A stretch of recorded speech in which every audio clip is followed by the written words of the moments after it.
friends, here's some questions that I frequently get asked by people that are looking to buy a home in Seattle. And we might get interrupted in a minute because Kendall and I are heading out to a panel discussion that's going over down payment assistance programs. I want to say that it's the myth. It does not take long. And I still need to get dressed. Okay, so these are some fairly simple questions. I do get asked a lot of complex, individual, specific questions, so feel free to write something down in the comments if you want me to address it in a future video or you want an answer right now. But here's the first one. What's the average cost of a home in Seattle? And actually, this one isn't that simple to answer because it really depends on where you're looking to buy, what neighborhood, what kind of house. Is it a townhouse, a condo, a single family home? For example, you can find a 3-bedroom townhouse in the Northgate area for like $650 to $750, or you could look for the same thing in Queen Anne and it's going to be at minimum over $1 million.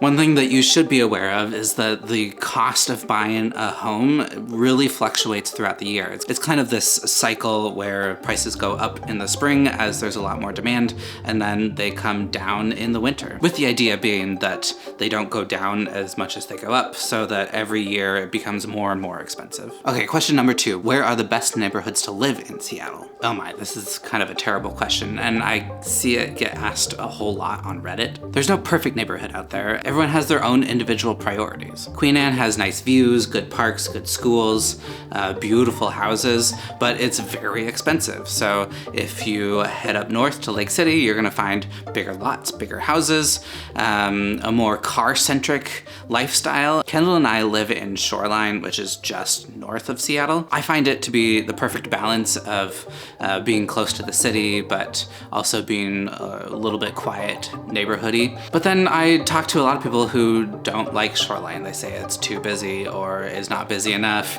or it's safe, or it's not safe enough. So, you know, everyone has their own opinion and their own style.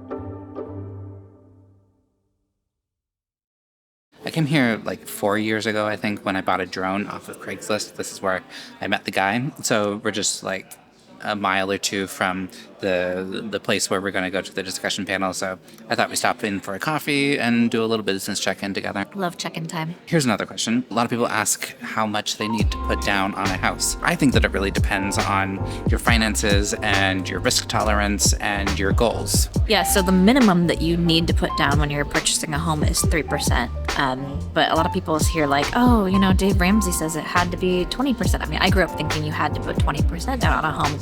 That's not actually true. And for a lot of people, that's just not possible for your first home. A lot of people will end up putting, you know, between 3 and 10% down on their first home. And then on subsequent homes, it's easy to roll that equity into a larger down payment. But then the other thing to consider is what are your goals for investing in the future? And is it better for you to put your cash pile into your home or to have some of that cash left over to do your next investment, whether or not that's real estate or some other investment? So our first house, we put 3% down, and then you know, that gained a lot of equity over 3 years, and then we ended up putting 30% down into our second house. Yeah, so again, with my comfort level and risk tolerance, I really wanted a big chunk into our primary residence to keep our monthly payment as low as possible because I know we're going to be there for a while. And then for future real estate investments, I think I'm more comfortable putting a smaller amount down. I wanted to put less down so that we could then take some of that equity from selling our first house and buy a rental property or some sort of investment property. So yeah, we bought a primary residence when we probably could have actually bought 2 properties with the same amount of money, cash money.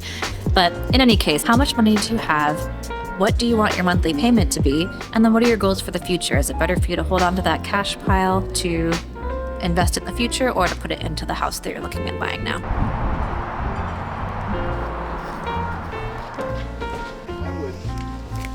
I'd pin her about. The King County Realtors Association is putting on this class about down payment assistance and buyers programs for first-time homebuyers. So I'm hoping to learn a whole bunch of information and let you know how it goes. I had somebody just last night asking about down payment assistance programs. The panel consisted of people from a couple different banks, a couple different state organizations, and it was very informative.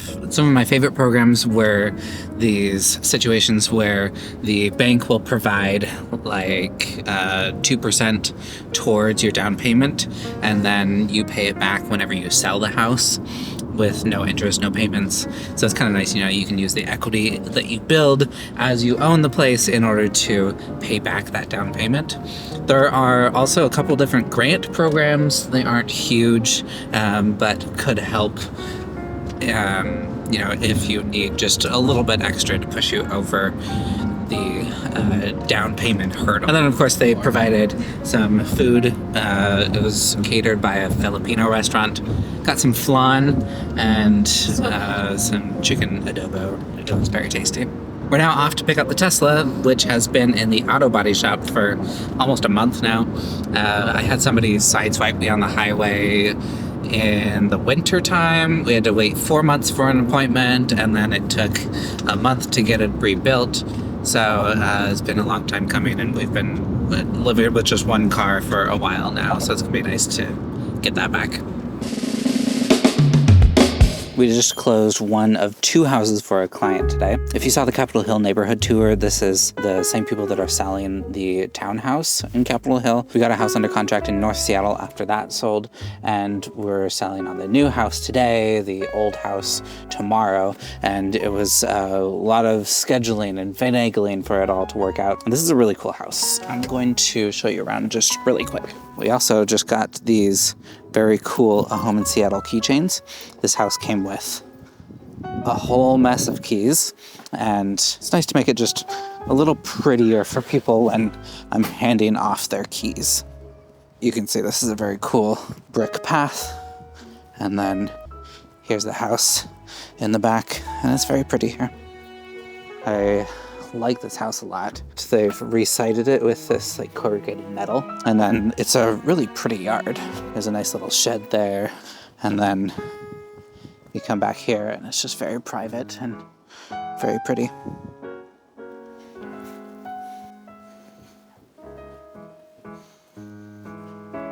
I wanted to take you here because this is a really good example of buying a house and thinking about inspections.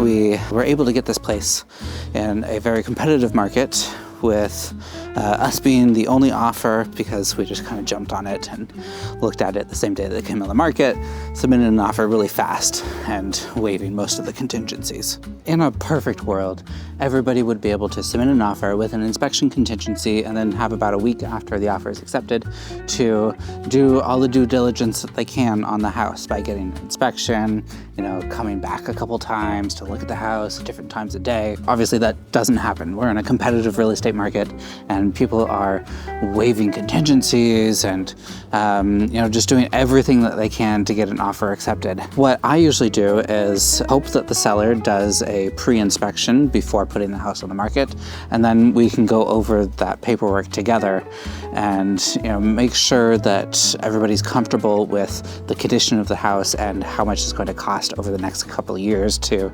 take care of it and maintain it. I've never seen a perfect inspection report. There's always something wrong. That inspection is really an opportunity just to understand everything and know how much it's going to cost and have a little bit of time to think about if that's okay, if that's acceptable to you.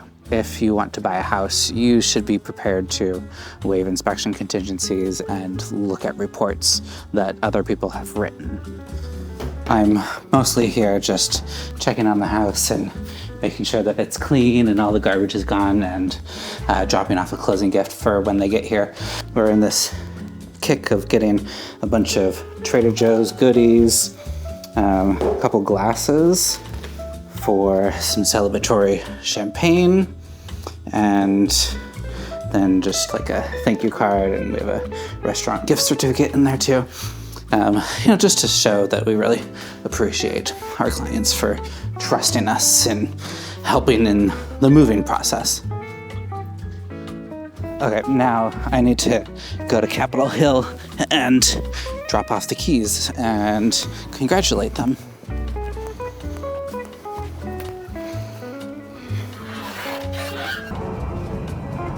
Have you been to this park? It's pretty spectacular. Let me show you the view here. We're right across from the graveyard in North Capitol Hill. And it's a very good spot here. I got this new shirt a little while ago. I feel like it does fit the spring season, but it's a little loud. Anyways, enough lollygagging. Let's head over and drop off the keys.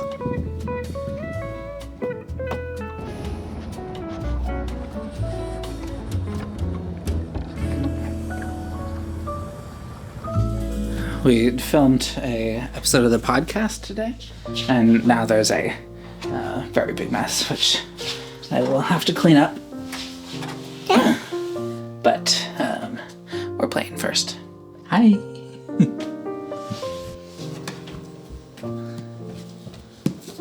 I forgot to do my day in the life.